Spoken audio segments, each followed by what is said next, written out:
ഇനി ഇത് ഉപയോഗിക്കുന്നവര് സ്ഥിരം പറയുന്ന ഇന്ന് നമ്മൾ ഉപയോഗിച്ചു അപ്പൊ നാളെ നമുക്ക് റിസൾട്ട് ഒന്നും കിട്ടിയില്ലല്ലോ എന്ന്. ഹായ് ഫ്രണ്ട്സ്, ഇതാണ് അഗ്രി പോയിന്റ് സ്ലഡ്ജ് ഡൈജസ്റ്റർ. മെയിനായിട്ട് യൂസ് ചെയ്യുന്നത് ഡ്രെയിനേജ് ടാങ്കുകളിലാണ്. ഇപ്പം വീടുകളിലായാലും റെസ്റ്റോറന്റ് ആയാലും ബോർമ അല്ലെങ്കിൽ ഫുഡ് പ്രോസസ്സിംഗ് യൂണിറ്റ്, കേക്ക് നിർമ്മാണ യൂണിറ്റ്, അങ്ങനെയുള്ള ഈ ഡ്രെയിനേജ് ടാങ്കിൽ വരുന്ന ഒരു വലിയൊരു പ്രശ്നമാണ് ഈ ഓയില്, ഗ്രീസ്, ഫാറ്റ് അടങ്ങിയിട്ടുള്ളവ ഈ മേളില് പാട പോലെ കെട്ടിയിട്ട് സ്ലഡ്ജ് ഫോമായി അതിൽ നിന്ന് സ്മെല്ല് ഉണ്ടാകാനുള്ള ചാൻസ് ഉണ്ട്. അപ്പൊ അങ്ങനെയുള്ള സാഹചര്യങ്ങളിൽ നമുക്ക് നിഷ്പ്രയാസം ഉപയോഗിക്കാൻ പറ്റുന്ന ഒരു പ്രോഡക്റ്റ് ആണ് ഇത്.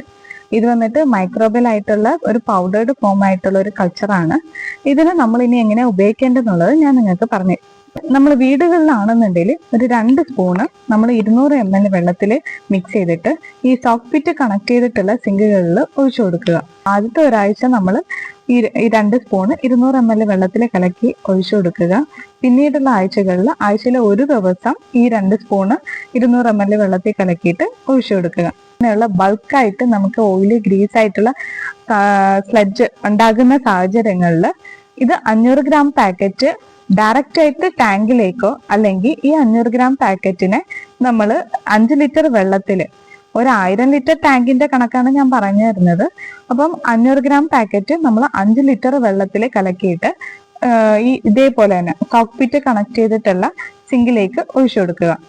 ഇങ്ങനെ ഓരോ ആഴ്ചയും ഈ പ്രോസസ്സ് കണ്ടിന്യൂ ചെയ്യുക.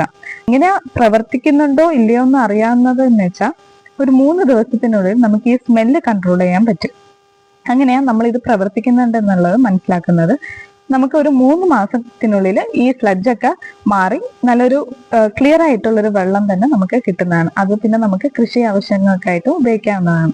മറ്റൊരു വീഡിയോ ആയിട്ട് വരും വരെ ഗുഡ് ബൈ.